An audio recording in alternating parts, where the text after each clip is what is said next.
gabi po sa inyong lahat.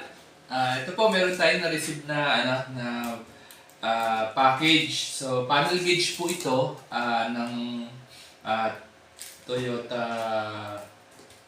Fortuner. So 2013 model yata ito. So anyway, ngayon po ay araw nga pala ng Webes, February 26, 2026. So shoutout po kay Boss David Cruz from Pampanga, Angeles City. So maraming salamat po mga taga Pampanga. Marami na po tayong mga customer dyan. Okay, buksan na po natin. Tsaka pala po, itong box po medyo nakita natin, medyo na UP ng konti, no? Siguro nandaganan. Kaya ang ginagawa ko po kapag siniship ako po sa customer, gumagamit po ako nito. Dito. Yan, para matibay po siya kahit na ano po yung idagan ninyo. Hindi po siya agad-agad masisira. Okay. So, yan. Buksan na po natin. Yan, okay. So, ito po. Yan. Ito po yung panel gauge, no? Okay. So, ang issue po nito, yung gas needle niya, may mga time minsan na kapag ka pinultank mo, okay siya. Pero habang bumababa siya, may mga time minsan na sa kalahati, tapos stock up na po siya doon. Hindi na po siya bumababa pa hanggang maubusan na po ng gasolina, yung tangke. May mga time naman, minsan nasa 1/4, ganun din po. Stock up na po siya sa 1/4 hanggang maubusan na po yung laman ng tangke na hindi na po naandar yung sasakyan. Okay, so ang issue po noon sa ganitong modelo, year model 2011 hanggang 2015, ito po yung panel gauge po yung issue niya, no? Okay, so ayan, so tingnan po muna natin. Okay, so wala naman pong any damage dito sa pagkakabaklas kasi madali lang naman baklasin ito, no?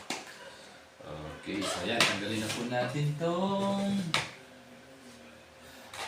cover. Sa likod, itong cover. Mabilis lang naman po ito, no? Okay. Ayan. Oops. Okay, check natin. Ito, kailangan ko po rin minsan inspection nito kasi may mga cases po na minsan yung panel gauge po may sign na gawa na or na-repair or nalubog sa baha. Pagka mga ganong cases po, medyo mahirap na. Chances na lang po, maliit na po yung chances na ma-repair. Pero yun po, ini-inspect ko pa rin po kasi meron naman na kaya pa naman siya. Okay, ayan. So meron po ako nakikita dito sa area nito na sunog na. Okay, so papalitan po natin siya.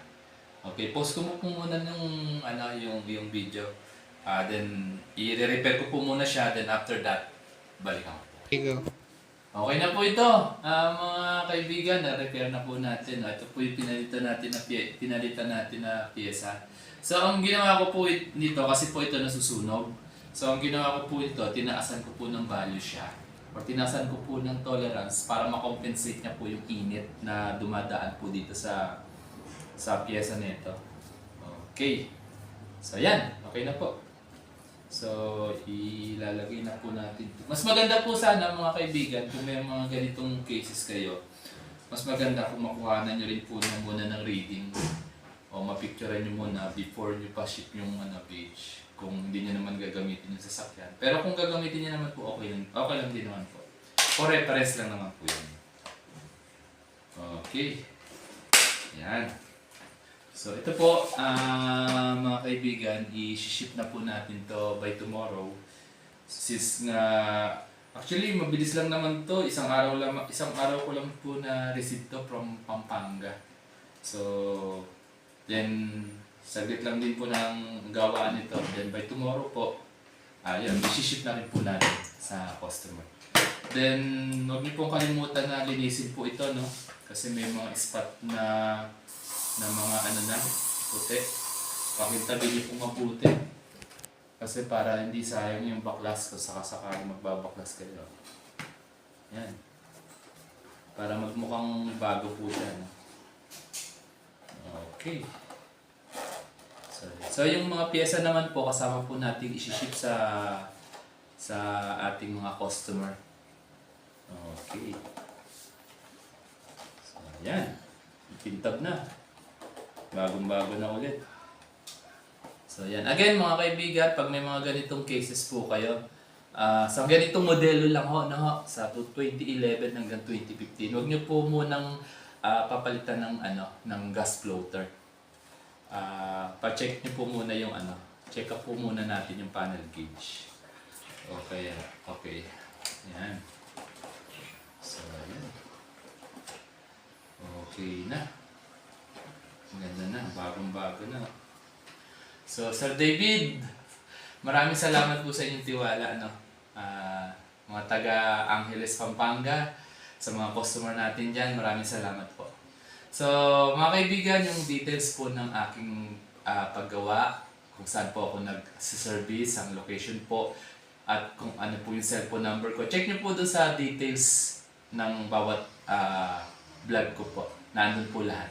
So muli, maraming salamat at magandang gabi po sa inyong lahat. Thank you.